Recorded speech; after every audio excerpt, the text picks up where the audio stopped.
January 21st, 2026. Buddha Dhamma.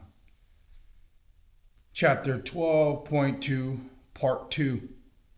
The Noble Path and the Threefold Training.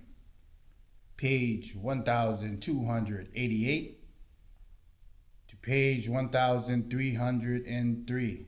303. We got B. Householders cultivate the path by developing meritorious actions. And C.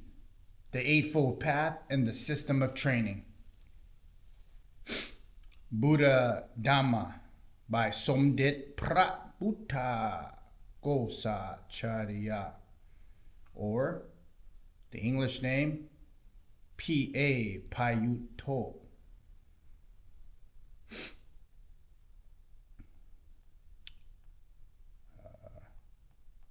B. Householders cultivate the path by developing meritorious actions.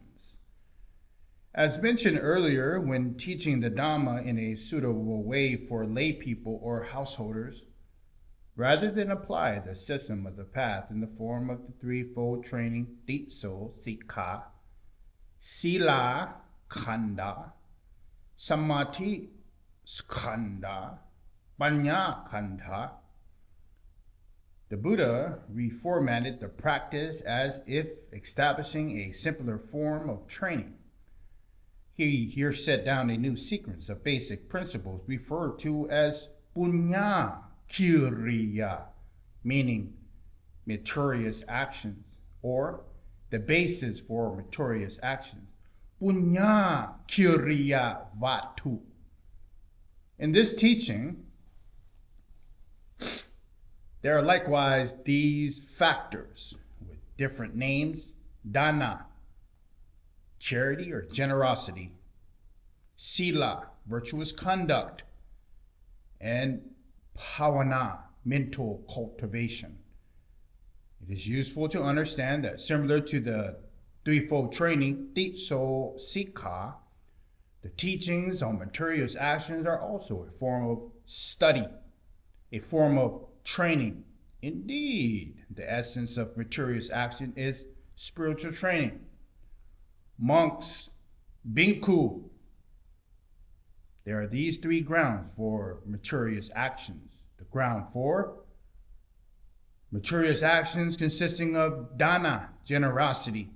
The ground of meritoriosity consists of sila, virtue. The ground for meritorious action consists of samadhi, bhavana, cultivation. One who desires the good, chanda, should train in acts of merit, which have far-reaching effects and end in bliss. Let him practice generosity, righteous behavior, sammacharya, behavior according to or consistent with the Dhamma, and the heart of metta, loving kindness. A wise person who cultivates these three qualities, leading to happiness, attains a world of joy, free from misery. On the 10 bases of meritorious actions, in this passage, after Gautama Buddha mentions the 3 bases of meritorious actions, he concludes by describing what should do in regard to them. That is, one should train in acts of merit. Here, Pali states, Punya meva so sikhiya, meaning training in merit. Combining these two terms results the compound punya and sikha, the training in merit or the training in wisdom. Training here refers to generating, developing, becoming proficient in spiritual qualities. To advance on Magga, the path, in a way consistent with the Sikha, the training, on the Titso Sikha, on the threefold training. Applying these threefold training as a standard, one can compare these teaching as shown. Moral conduct, concentration, and wisdom. As mentioned above, the teaching on meritorious actions for householders emphasizes a person's external environment and elementary forms of spiritual practice. This is in contrast to the teachings aimed at the monatistic Sangha, which emphasizes a person's inner life and higher levels of practice. In this threefold training, the beginning stages of practice are incorporated in the term sila. The teaching of meritorious actions, however, stresses the way a person deals with material belongings and engages with society. And therefore, the beginning stages are divided into two factors. With the management of material things by way of generosity, reinforcing the second factors of meritorious conduct. For monks and nuns, the teaching begins with virtuous conduct. For householders, it begins with generosity and virtue. In other words, because monks and nuns do not have much to do with material things, generosity, dana, giving, plays a minor role. For this reason, in the threefold training, generosity is appended to or concealed within the factor of virtuous conduct. On the allocation of material things in the monastic Sangha, we have to look to the Vinaya, the discipline. In regard to profound internal factors, the threefold training consists of two stages of concentration and wisdom. The monastic life is devoted to spiritual development and the cultivation of the higher mind, ati sita, and the higher wisdom, ati panya. The threefold training thus clearly separates spiritual training into these two factors. In contrast, the teaching on meritorious actions contain a single term, bhavana, cultivation. In accordance to this passage above, the focus here is on the practice of metta, loving kindness. The life of householders is directly involved with material possessions, and the search for and the management of these possessions takes place in relations to society. If people do not manage their possessions well, they lose them, and both individuals and society is troubled. For the reason, it is necessary to highlight two factors of generosity and virtuous conduct as two distinct meritorious actions. Although internal spiritual practice is important, it needs to be managed in a way appropriate to people's capabilities and available time and energy. Here, the two factors of mind training and wisdom development are combined in a single factor of cultivation, bhavana. Because the distinctive features of householders' life is an interaction with the wider society, cultivation here focuses primarily on the practice of loving kindness. To conform to the teaching above, rather than use the common expressions make merit, it should be more accurate to say that Buddhists are encouraged to train in merit. Punya, wisdom, refers to a person's superior qualities and abilities, physical, verbal, mental, and spiritual. We have been encouraged to increase and refine our merits through the training in body, through the training in speech, through the training of mind, and through the training of wisdom. This is a form of self-development. Our lives would then gradually become more refined and prosperous. The three bases of meritorious actions are as follows. 1. Dana, giving, generosity, charity. 2. Sila, upright behavior, a healthy, supportive interaction with other people, free from exploitation. 3. Bhavana, the cultivation of mind and wisdom. In the ancient times, venerable elders taught and transmitted this teaching on meritorious actions to newer generations. By the time the commentaries were written and an additional 7 factors have been added. These additional factors are indeed elaborations on the original 3. First, dana. An additional 2 factors are added. Bhati dana, offering and chance to others to share one's merit by doing good deeds together. And pata anumotana, rejoicing in merits of others by delighting in and supporting their good actions. Second, sila, 2 factors are added. Apachayana, to be obliging, courageous, humble, and respectful, to honor one's elders and virtuous people, to have good manners as conforms to one's culture and traditions, and viva vacha, to help, serve, and support others, to endeavor in beneficial activities. Third, pavana, 2 factors are added. Dhamma savana, to listen to the Dhamma teaching, which also includes reading useful texts. Dhamma desana, to teach the Dhamma to others. Spiritual factors, deep hitu kama, to make one's views upright. This factor must apply all other factors so that one's actions are performed with correct understanding and right intention. This is equivalent to inspecting each activity, as it guarantees true progress and good results. The addition of these extra factors comprises of 10 bases of materialist actions. Dana maya, merit by way of giving. Sila maya, merit by way of upholding moral principles and acting virtuously. Pavana maya, merit by way of cultivation. Apayana maya, merit by way of respectful behavior. Veya vacha maya, merit by way of serving others. Bhati tana maya, merit by way of sharing one's goodness with others. Pata numutana maya, merit by way of rejoicing in goodness of others. Dhamma savana maya, merit by way of listening to the Dharma. Dhamma desana maya, merit by way of teaching the Dharma.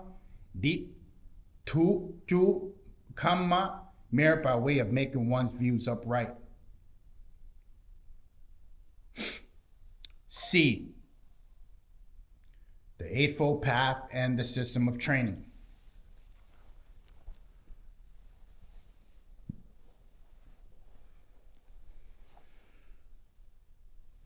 The question arises why the factors in the path and the same factors in the threefold training are presented in different order. The Eightfold Path begins with right view and right thought and concludes with right concentration. Why does the teaching on the Threefold Sikha, threefold training, begin with right speech, which belongs to a group pertaining to virtuous conduct, and end right view and right thought, which belong to the group of Panya, wisdom? Before answering this question, let us review the link between cessation, nirota, and the path. The path arises as consequence of people's applying natural laws to benefit their lives. The path is the way of practice established in order to produce results in harmony with natural processes. The path is the starting points of applying one's understanding of nature and creating a method of practice. It is the bridge between nature and practical methods used by people to suit specific circumstances. The path is the key principle to spiritual practice. As the commentary teachings, the Threefold Sikha, the threefold training, takes the essence of the path, creates a systematic course of practice by adapting and organizing the 8 path factors. The details and emphasis of this teaching varies according to the objectives of specific situations or levels of practice, which results in different sequences of factors that are outlined in the Eightfold Path. As the path is the key principle to spiritual practice, it focuses on the essential ingredients of practice. On its own, the Eightfold Path simply lists these essential factors. This is similar to presenting lists of tools which are required to accomplish a task, or to examining a road, analyzing its components. At this stage, one does not yet state how these virtuous things are good to be used. In the Eightfold Path, the 8 factors functioning within an individual Dhamma practice are ordered according to their relationship to one another. Here, samatiti right view is listed as the first factor and starting the point, because if one lacks the single factor, none of the other factors can arise. This is similar to making a journey. One must know which path to take. At the very least, one needs to know where to begin. For without this knowledge, the journey cannot take place. Spiritual practice is the same. To begin with, one requires an understanding, or at least a proper confidence on the path of practice to be undertaken. From this point, one is able to reflect and act accordingly. Practice relies on a foundation of understanding, which is similar to a person's starting capital. With Sammatiti, right view clears the way to break the ground. This subsequent path factor arises as the consequence. One's views, titi, beliefs, understandings, and attitudes shape the way one thinks and reflects. When one thinks correctly and in a forward-looking way, one develops a clearer understanding. Thoughts shape one's speech. When one reflects well and clearly, one speaks clearly. Likewise, the nature and extent of one's reflection shape the nature and extent of one's actions. When one is able to reflect on things well and discuss or shape these thoughts with others, this directs, influences one's actions. In turn, the sphere of range of one's thoughts, one's speech, and one's actions shapes how one earns a livelihood. Speech, actions, and ways of earning a living are required effort, vidya. In order for one's effort, vidya, to be successful, one must apply regular and persistent mindfulness. With the guidance of sati, mindfulness, the mind, the citta, becomes one-pointed and stable. If one begins with correct kusala understanding, wholesome understanding, beliefs and views, titi, one is endowed with sammatiti, right views. One's thoughts, one's speech, one's actions will unfold accordingly. They too will be samma, correct, complete, and true. That's what samma means in Pali. As one gradually develops these 8 factors, one's spiritual practice deepens. The Tiso Sikha, the threefold training, focuses on practical application, organizing the path factors into various stages of spiritual practice or spiritual development in order for these factors to bear fruit in a systematic way. In the similar factor, after listing these set of tools at hand and knowing each one's function, one then determines the order in which these tools are used. One specifics how each tool is to be used at different stages of work. The Tiso Sikha, the threefold training, shifts the focus to mutual relationships of the path factors within an individual to a person's relationship to his or her environment or society. It shifts the emphasis from a person's internal spiritual life into the external circumstances. Take the example. Instead of emphasizing how sammatiti, right view, leads to right thought, and subsequently to right speech and right action, here the teaching focuses on outwards.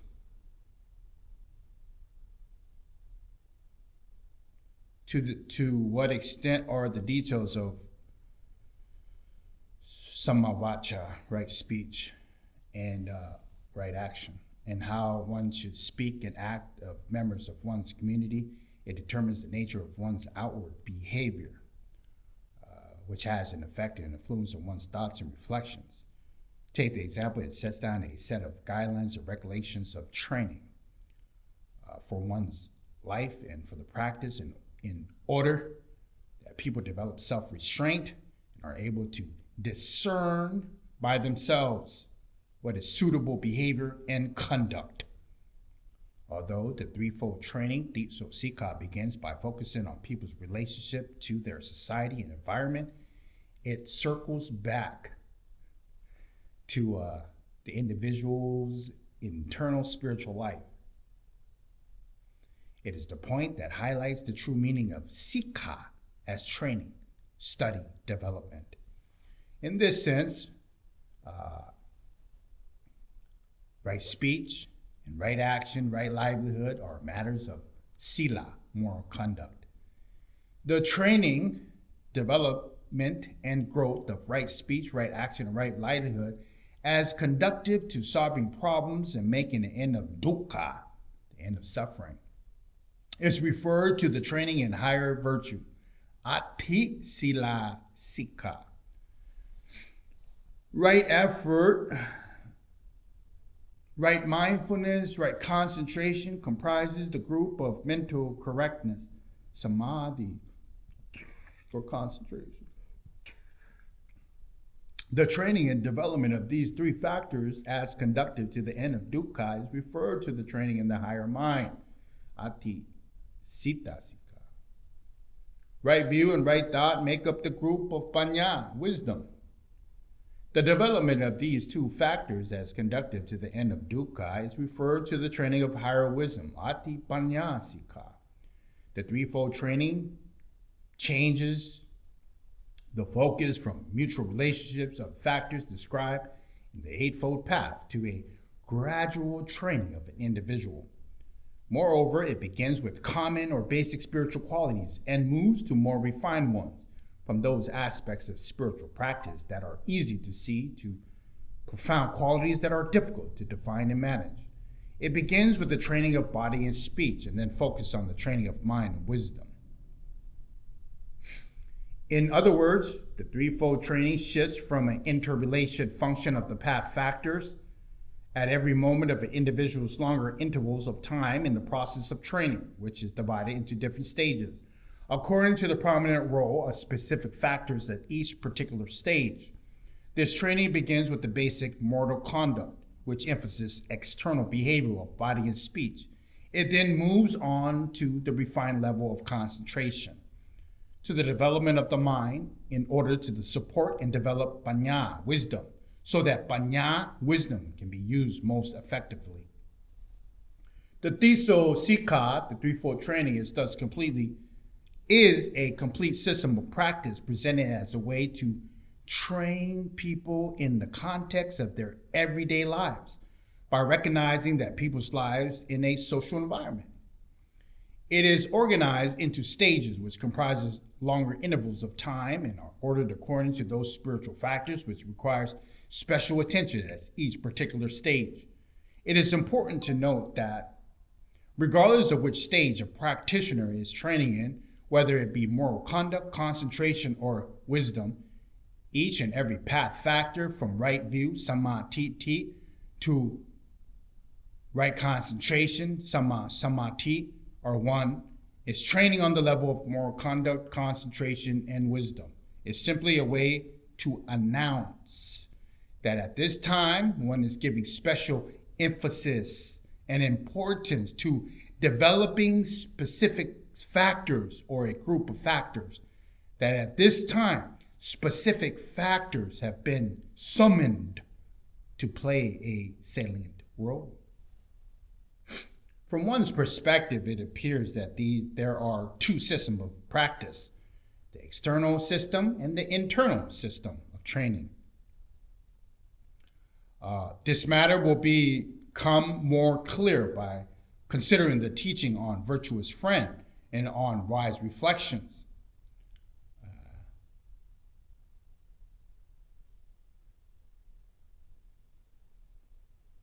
These two systems are connected. So the two systems of Kalaya Mitra, virtuous friends, and wise reflection, Yodi, So, Mana, Sikara, they are interconnected. And the validity of both is acknowledged in Buddhist teachings. Dispensation. The relationship between the levels of practice outlined in the Threefold Sika, the threefold training, And the function of the factors of the eightfold path can be described by using the following analogy. A man is driving a car on a long journey. He begins in a distant, flat landscape, passes through the labyrinth mountain range, and ends in the middle of a large, congested city. The journey can be divided into 3 stages. First is a long stretch in the countryside where the road is flat. The middle stage, the mountains, winding around the hillsides, passing through precipitous, dangerous ravines. The final stage is the city, which contains numerous roads, alleys, crowded buildings, and bustling people. A place where someone not highly skilled would have great difficulty finding his destination. This man has never driven a car before and begins his apprenticeship by undertaking this journey. He hopes that by the time he reaches his goal, he will have become an expert driver. During the first leg of the journey, the man becomes skilled in using his hands and feet and become familiar with mechanics and instruments of the car. Moreover, he must be careful to avoid parts of the roads that are too soft or contain potholes. The main focus on the work is simply to apply a normal sense of caution to ensure the car makes progress. If the road is flat and has become skilled at the basic mechanics of driving, the car should function with ease. During the second leg, the man must use a lot of strength and caution, guiding the car around sharp bends along steep ravines, slowing down or speeding up, depending on whether the driving up the hills or keeping the car steady. The main task at the stage is strength, control, consistent vigilance, and awareness, concentration. One may ask whether he no longer needs to pay attention to the car's engine and equipment, so to avoid potholes and places where the road is soft. The answer is that he must still pay careful attention to these things. Indeed, he must be even more careful than before. But at this stage, it is not necessary to mention these things, because if he is not yet skilled in regard to the car mechanics, or if the road is completely broken up and uneven, he will be out of control. He may have to abandon the trip entirely. Those things he should now give special attention to are the road's shoulders, the lanes, the curves, inclines, and slopes. The successes of this second stage of journey may also depend on other factors. Take the example, when he reaches these mountains, he may become fearful and faint-hearted. Stop or turn around, he may venture forward, but drive off a cliff, similar to someone who goes insane while practicing meditation, or who deviates from the true path. He may become enchanted by the scenery and park his car, like someone who is captivated by the attainments of the fine material or the immaterial concentration, meditation of absorption of jhanas. In the third leg of the journey, there is a dazzling number of streets, alleys, and crossroads, billboards, posters, road signs, traffic signals, buildings, vehicles, and pedestrians. The driver must have a keen eye, understand the different signs and traffic signals, be able to read the information about different landmarks, know where to turn, and be able to make decisions quickly and accurately. The main task at this stage is not to get lost. The first stage in the open countryside, requiring caution in regard to ordinary forward movement, is similar to sila, virtuous conduct. The second stage in the mountain, emphasis, strength, control, awareness, and stability, is similar to samadhi, concentration, bhavana. The third stage is in the city, requiring quick wit and not getting lost, is similar to panya, wisdom, or applying wisdom. It is evident that although each stage emphasizes different mental qualities, the road itself contains similar attributes throughout.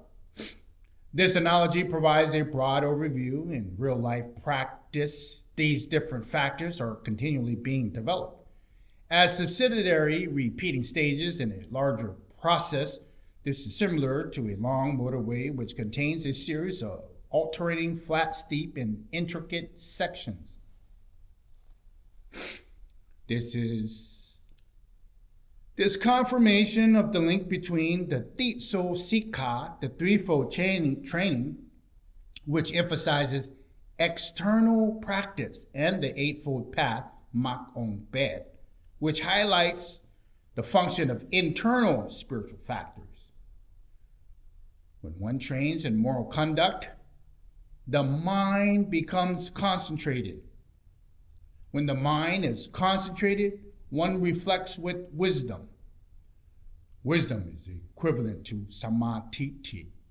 So panya, wisdom, is equivalent to right view, samadhi, the first factor of magga, the path. Samadhi, right view, results in right thought, which in turn leads to right speech, right action, right livelihood, in accord to the interrelationship of the path factors. Samadhi, right view, thus generates and fosters sila, moral conduct, which leads to the ensuing path factors. Moreover, samadhi, right view, enhances the quality of spiritual training, both strengthens and refines all other path factors.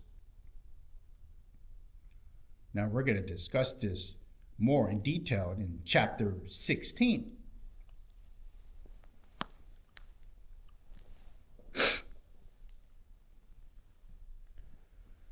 From a preliminary perspective, the cycle of Titso Sikha, threefold training, is similar to the distinct way of practice of functioning in parallel to all the other times. An example of this is a description in the Visuddhimagga, written by Venerable Buddhakosa, of meditation on breathing, Anupanasati, Anapanasati, Anapanasati, the description in the Visuddhimagga. So this is meditation on breath awareness, Anapanasati, which is the nutshell as follows. To be vigilant and to check that one's behavior is most suitable and effective for this activity in training in higher morality, Ati Sila Sikha, to make the citta, the mind, steadfast and stable, to remain with activity or object of attention in this training, in this higher concentration, Ati Sita Sikha, to apply panya, wisdom, or the knowledge arising during this activity in the training into higher wisdom, Ati Panya Sikha. The threefold training is a teaching frequently presented by Gautama Buddha, Bahula Dhammikatha, Bahula Dhammikatha. The following passage describes the sequential nature of this training.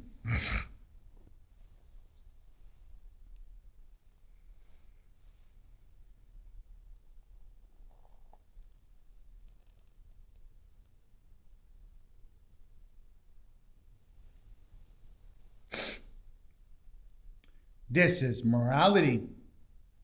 This is concentration. This is wisdom.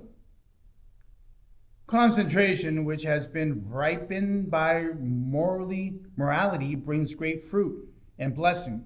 Wisdom, which has been ripened by concentration, brings great fruit and blessings.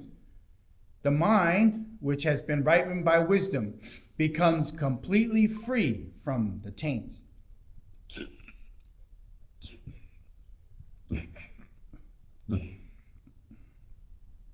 That is, from the taints of sensuality, from the taints of becoming, bhava, becoming, and from the taints of ignorance, avijja.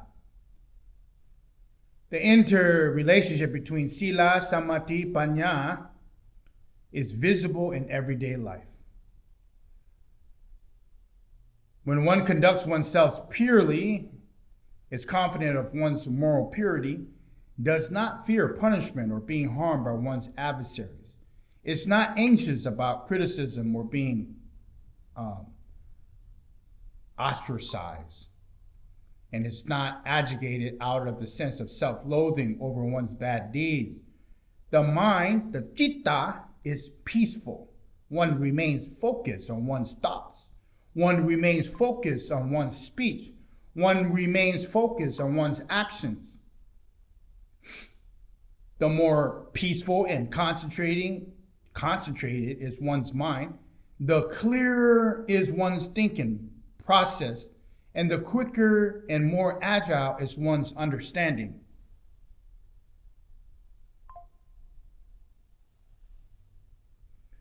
This is similar to water which has not been stirred or shaken.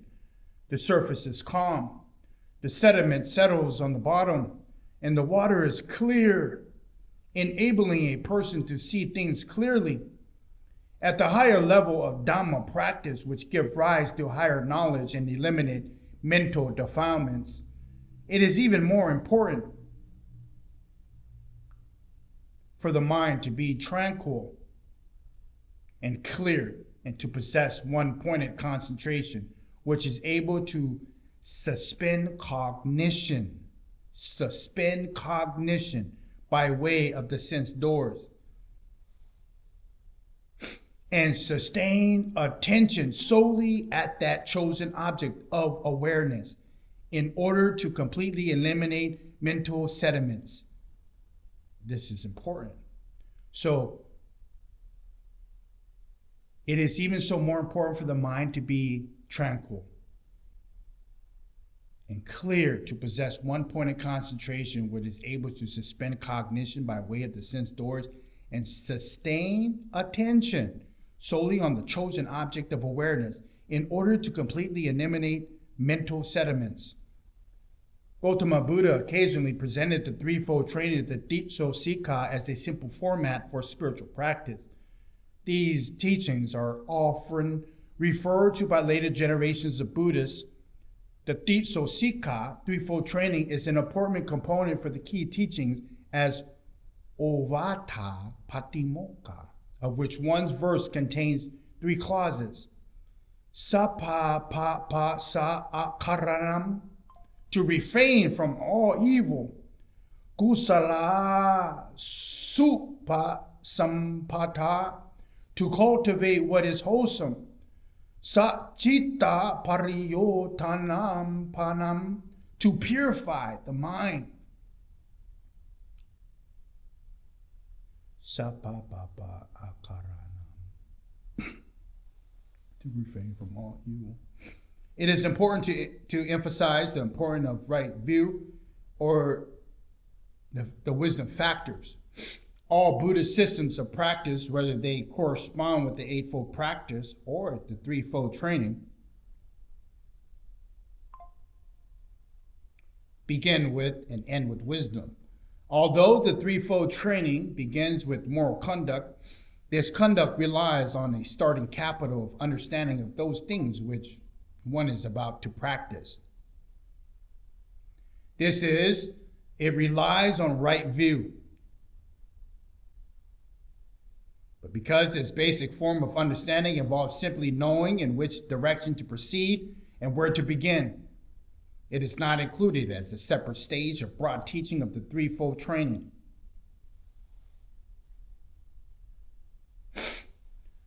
When a practitioner possesses a fundamental understanding or a correct set of beliefs, he or she begins the training in moral conduct, sila, in physical actions, in physical speech, and in physical livelihood. With upright moral conduct, sila is accomplished. A person trains at a more refined levels by developing the mind, bhavana, samadhi, and finally by developing panya to the point of liberation from ignorance. Panya, wisdom, is the fact cultivated continuously throughout the process of spiritual training. At the beginning, the understanding, referred to as samadhi, right view, may simply be a belief in accord with reason analysis. In later stages of practice, one's original understanding or beliefs will gradually develop and become more clear by means of proper reflection Yoniso manasikara. Contemplation and investigation. And by witnessing the fruits of one's practice and increased strengths of spiritual faculties, until Panya, wisdom, reaches the stage of understanding of all things accord to the truth, Satcha, of Vimutti, liberation, and of realizing Nibbita, Nibbana. Reason, understanding, or rational beliefs becomes a true, complete knowing inherent in the mind. From the Dhamma Chakkappavatthana Sutra, it states, this middle way of practice gives rise to understanding, Nana Karani, gives rise to vision, Sakku Karani, and leads to peace, to awakening, to Nibbana, Nibbita. The path cultivates in Panya, in wisdom, which plays a key role into realization of the goal. For the reason there are passages in the scriptures in which two more factors are added to the end of the Eightfold Path. Right knowledge, Samma Nana, corresponding to Nana Karani, and Sakku Karani, right liberation. Samma Vimutti corresponds to peace, awakening, Nibbita, or Nibbana. Addition of these two factors of the Eightfold Path thus makes 10 factors. It is referred to as the 10 forms of righteousness, Samanta, or the 10 qualities of an adept, Aseka Dhamma. Now, Samma Nana is equivalent to the knowledge of fruitation, Bala Nana, and the knowledge of reviewing, Pache Nana. Samma Nana, right knowledge, is the final stage of Sammatiti, right view. Sammatiti, right view, is similar to a bridge leading from avidya, from ignorance, to vijja, to true knowledge. When one possesses vijja, true knowledge, Samma Nana, right knowledge, arises, one achieves right liberation, Samma Vimutti. The three factors of Sammatiti, right effort, Samma Vayama, and right mindfulness, Samma Sati, play special role because they are consistently present in the combination with other path factors. Their important participatory role can be explained by using an analogy of making the journey. Sammatiti, right view, is like the lamp or a compass, which allows one to see the path ahead and to be confident that one is traveling the right direction, leading to the goal. Right effort is like applying energy to advance or to using strength to propel oneself forward. Right mindfulness is like an instrument with controls, guides, and guards one's movement so that one remains on the path, travels the proper pace, and avoids danger. All levels of practice, whether it be moral conduct, concentration, or wisdom, thus relies on these three factors. So Sikha, of the factor of right view, right effort, and right mindfulness. That's the end of 12.2, part 2. Left off in the middle page of 1303, 1303.